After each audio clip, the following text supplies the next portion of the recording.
Imagine você estar morando em uma região retirada e acordar durante a madrugada com OVNIs perambulando a sua casa e toda a vizinhança em volta. Exatamente a respeito desse relato que nós iremos conversar hoje aqui em nosso quadro Vídeo Mistério. Porém, antes de nós soltarmos a vinheta, eu vou fazendo aquele convite de sempre. Caso você ainda não esteja inscrito aqui no canal, inscreva-se a partir de agora e descubra também os outros conteúdos que nós temos por aqui. Então, sem demais enrolações, vamos à vinheta e na sequência teremos o relato prometido. Vamos lá então.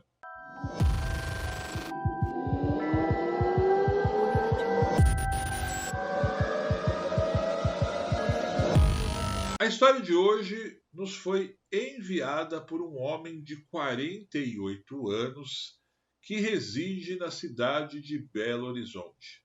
Porém, quando ele era mais novo, ele morou um certo tempo no interior daquele mesmo estado, ou seja, Minas Gerais. E quando eu li a história do Alan, eu fiquei muito intrigado, pois eu fiquei imaginando quantas pessoas já podem ter vivido esse tipo de experiência e como ele mesmo relata aqui, não tinham a menor noção do que pudesse estar acontecendo. E hoje, anos mais tarde, ao associar a experiência com outras histórias e até mesmo estudos ufológicos que são divulgados aqui na internet, ele passa a juntar esses pontos e chegar exatamente no relato que nós iremos ver agora. Ele começa da seguinte forma. Meus amigos, meu nome é Alan Barreto, morei em um sítio que ficava em Itajubá, interior de Minas Gerais. Isso até os meus 12 anos. E como eu mesmo disse no início, ele relata aqui que hoje está com 48. Acontece que no meio dos anos 80, ele diz que tinha 10 anos e lembra muito bem de ter testemunhado fatos estranhos na região e, sobretudo, nas terras em que ele morava junto com sua família. O Alan segue dizendo: a primeira vez me lembro muito bem. Estávamos todos dormindo por volta mais ou menos de 2 da manhã. Meus irmãos e meus pais acordaram com um forte barulho que, na minha visão inocente de criança na época, parecia até uma bomba d'água estourando. Assim, meu pai disse que poderia ser um caminhão, mas por que estaria chegando aquelas horas no sítio? Quando saímos no alpendre que dava de frente para a cozinha, nada vimos. Então, voltamos a dormir. Acontece que uma semana depois, o mesmo barulho veio a acordar todos novamente.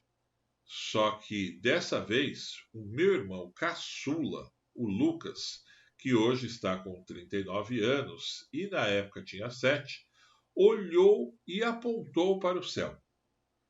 Nós vimos uma espécie de objeto que parecia emitir uma luz azulada, em forma de uma caixa de papelão, só que era muito grande, proporcional a um helicóptero, se fôssemos comparar a medida nos dias de hoje.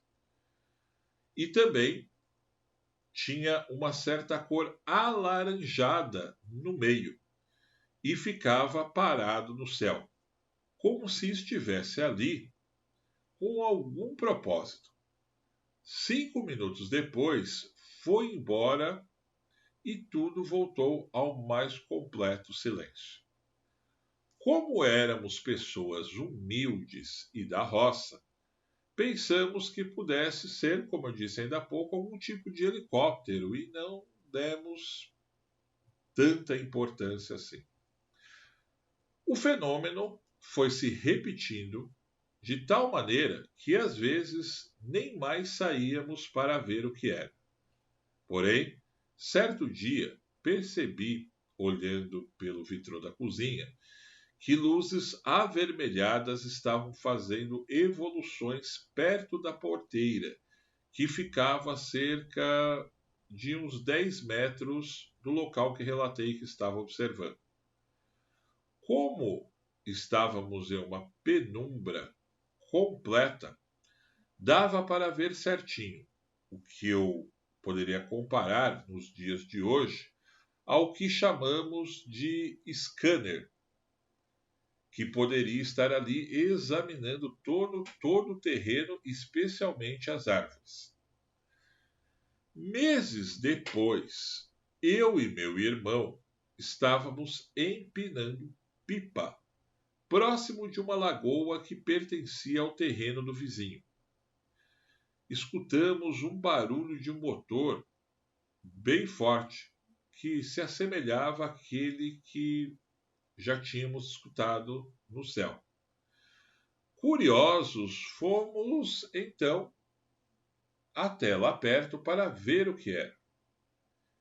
E mais ou menos a uns 15 metros do alto de um barranco, acabamos vendo uma enorme caixa que se parecia com aquela que tínhamos visto no céu. Estava à beira da lagoa, só que agora dava para ver melhor. Ela tinha uma cor inteira metálica e também duas pessoas estavam trabalhando em volta dela, com macacões inteiramente prateados da mesma cor da caixa e a cabeça coberta com uma espécie de um invólucro, ele coloca aqui, da mesma cor, ou seja, prateado, de maneira com que não conseguíamos ver os rostos, não só por esse invólucro, esse capuz que estava cobrindo a cabeça, mas também pela distância ao qual eles estavam, mais ou menos uns 15 metros do alto. Essa enorme caixa parecia que de alguma forma estava puxando água da lagoa. Sem nem mesmo imaginar o que poderia ser, ficamos com medo e achamos melhor dar no pé dali antes que fôssemos notados. É bom lembrar que, nesse tempo, nós nem fazíamos ideia do que pudesse ser um disco voador, ou nem mesmo seres alienígenas ou algo do tipo. Para vocês terem ideia da nossa inocência, o que víamos era apenas através de uma TV preto e branco, daquelas enorme de tubo, que eu lembro que tinha na minha casa desde que eu era criança, e o máximo que assistíamos nela era futebol e novela.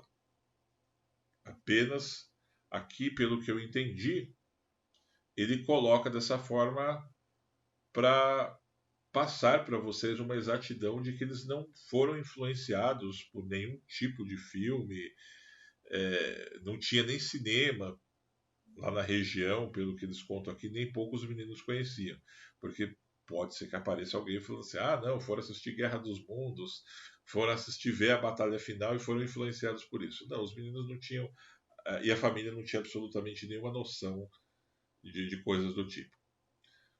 Acontece, dando prosseguimento aqui ao relato, então, acontece que meses depois o fenômeno cessou. E hoje, eu e meu irmão lembramos com arrepios o que podia ter, do que se tratava tudo aquilo que testemunhamos. Olha, como de fato eu abri dizendo aqui nesse nosso episódio do Vídeo Mistério, é bem sinistro mesmo.